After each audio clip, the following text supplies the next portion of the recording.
বিভিন্ন ফাউন্ডেশন থেকে জামাতের কর্মীদের সমাবেশে আসা কর্মীদের খেজুর বিতরণ করা হচ্ছে। ইসলামের ভাষায় এটা সুন্নত এবং খেজুর খাওয়াচ্ছেন সবাইকে। তপ্ত রোদে সবাই যখন আসলে একটু খাবারের খোঁজে তখন এভাবেই আসলে এক একজনকে ৬-৭টা করে খেজুর দেওয়া হচ্ছে এবং খেজুর খেয়ে ওনারা তৃপ্তি খুঁজছেন।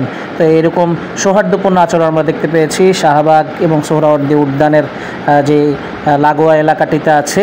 বিভিন্ন শ্রেণী পেশার মানুষ যার যেভাবে যেসব প্রতিষ্ঠানের সামর্থ্য আছে তারা এরকম কার্টনে কার্টনে খেজুর, কেউ বিনামূল্যে পানি, কেউ বা খাবার, কেউ বা বিরিয়ানির প্যাকেট, মানে কেন্দ্রীয় নেতাদের মধ্যে যার যে ব্যবসা প্রতিষ্ঠান আছে সেখান থেকে আসলে এভাবে বিনামূল্যে তাদের কর্মীদেরকে খাবার বিতরণ করা হচ্ছে। আমার কাছে খেজুরের দৃশ্য অনেক ভালো লাগলো। খেজুর দিয়ে আসলে সবাইকে নাস্তা করানো হচ্ছে।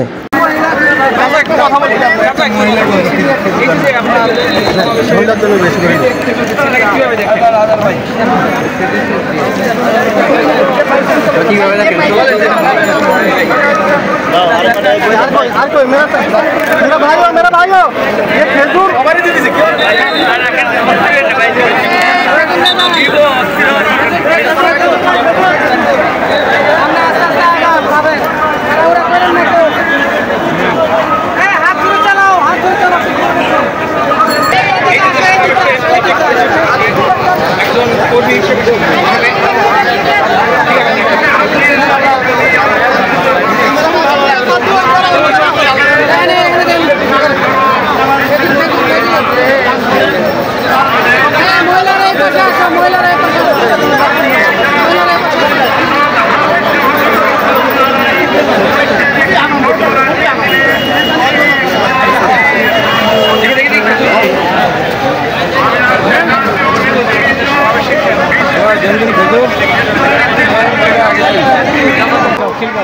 খিলগাঁও।